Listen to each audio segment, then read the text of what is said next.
प्यार ना रहा।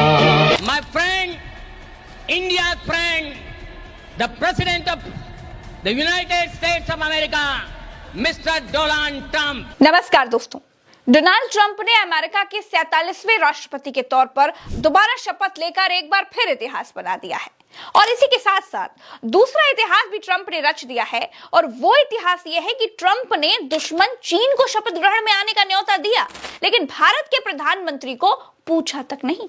दो देशों का चलता हुआ युद्ध रुकवा देने वाले भारत के प्रधानमंत्री मोदी जी को ट्रंप ने अपने शपथ ग्रहण में बुलाया तक नहीं। यहां तक कि मोदी जी के दोस्त अंबानी को पत्नी समेत बुलाया।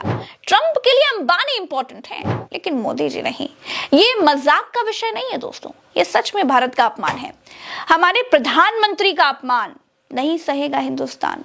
हैरानगी इस बात की है दोस्तों कि पूरी राइट विंग इस पूरे मामले में मुंह में दही जमा कर बैठी है।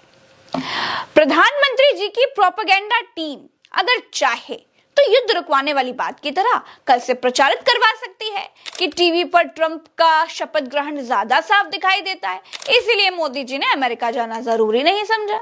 मोदी नहीं बुलाए गए, लेकिन अंबानी को प्राइवेट न्योता आया है।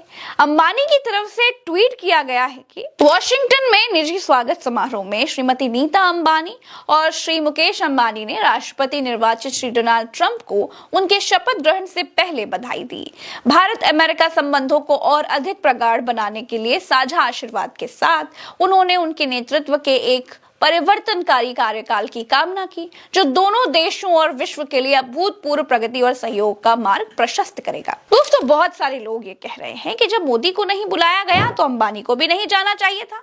जहां दोस्त ना बुलाया जाए वहां दूसरा दोस्त भी नहीं जाना चाहिए। दोस्ती का यही तो उसूल होता है। जैसे मोदी को ट्रंप ने नहीं बुलाया तो अडानी भी ट्रंप के समारोह में अब तक दिखाई नहीं दिए हैं।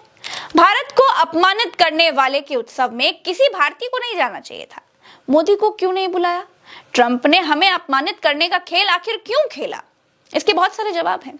कुछ विदेशी मामलों के जानकार ये मानते हैं कि अमेरिका के एक पार्टनर के तौर पर ट्रंप के लिए शी जिनपिंग ज्यादा जरूरी हैं, क्योंकि चीन के साथ व्यापार का पूरी तरह से ठप होना अमेरिका के लिए विनाशकारी होगा। इसकी तुलना में भारत के साथ ऐसा होने से अमेरिका के लिए सबसे बड़ा जोखिम जेनेरिक दवाओं या फिर हीरे के क्षेत्र में व्यापारिक संबंध टूटना होगा। यानी भारत अमेरिका के लिए चीन से ज्यादा महत्वपूर्ण नहीं है। कुछ विदेश मामलों के जानकार ये भी कहते हैं कि ट्रंप फूलते नहीं हैं। हो सकता है कि उन्होंने अपने मन में गांठ बना ली हो, उन्होंने मोदी की ओर से नजरअंदाज किया जाना कुछ महसूस कर लिया हो। जब मोदी क्वाड समिट के लिए अमेरिका आए थे तो ट्रंप से मिलने नहीं गए थे, जबकि ट्रंप इस इंतजार में थे कि मोदी उनसे मिलने के लिए आएंगे। मोदी समझते रहे कि अमेरिका में कोई राष्ट्रपति दोबारा चुनाव ना के बराबर जीतता है। जानकार कहते हैं कि इस साल के अंत में होने वाली क्वाड समिट के दौरान मोदी के पास ट्रंप के साथ संबंध सुधारने का पर्याप्त मौका होगा। दोस्तों, सनकी अमेरिका ने चीन को भारत से ज्यादा महत्व दिया है।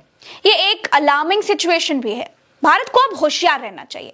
भारत और चीन के बीच ऐसी किसी भी परिस्थिति में जहां पर अमेरिका को चीन और भारत में एक चुनाव करना पड़ेगा, तो अमेरिका ने दिखा दिया है कि वो चीन को ही चुनेगा, क्योंकि चीन से उसको व्यापारिक फायदा है। ट्रंप सिर्फ नफा और नुकसान की दोस्ती देखेंगे, यह अपने शपथ ग्रहण से उन्होंने साफ दिखा दिया है। जिस दिन से ट्रंप की जीत का ऐलान हुआ था, उस दिन से सबसे ज्यादा नुकसान भारत को झेलना पड़ा। डॉलर के मुकाबले भारत का रुपया 86 रुपए के पार चला गया। अमेरिकी शेयर बाजार तेजी से बढ़ रहे हैं। अमेरिका का ज्यादा पावरफुल होना भारत के लिए किसी भी लिहाज से ठीक नहीं है, लेकिन विश्व गुरु ने भारत की विदेश नीति का कबाड़ा कर रखा है। अमेरिका से रिश्ते ठीक नहीं है तो पड़ोसी कनाडा से भी रिश्ते ठीक नहीं है। पाकिस्तान, चीन, नेपाल, बांग्लादेश, म्यांमार और श्रीलंका की बात ही क्या की जाए। अब मोदी जी चाहें तो ट्विटर पर अमेरिका के नवनिर्वाचित राष्ट्रपति ट्रंप को ट्विटर पर बधाई दे सकते हैं, या फिर अखबारों में छपवा सकते हैं कि ट्रंप से मोदी ने फोन पर बात की, उन्हें बधाई दी। इस वीडियो में फिलहाल के लिए इतना ही। चलते हैं। राम राम, दुआ सलाम, जय हिंद। दोस्तों, ये वीडियो इसलिए भी आपको बताना जरूरी था ताकि आपको सच्चाई समझ में आ जाए। ये बात आपको समझनी चाहिए कि जिनके फोन पर युद्ध रुक जाते हैं उनको लोग शपथ ग्रहण तक में नहीं बुलाते। ये मोदी की फजीहत नहीं है, ये बतौर नागरिक हम सबका अपमान है।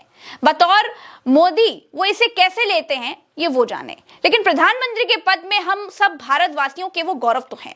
अमेरिका ने हमारे गौरव को ठेस पहुंचाई है, ये बहुत गलत है। चलते हैं, नमस्कार।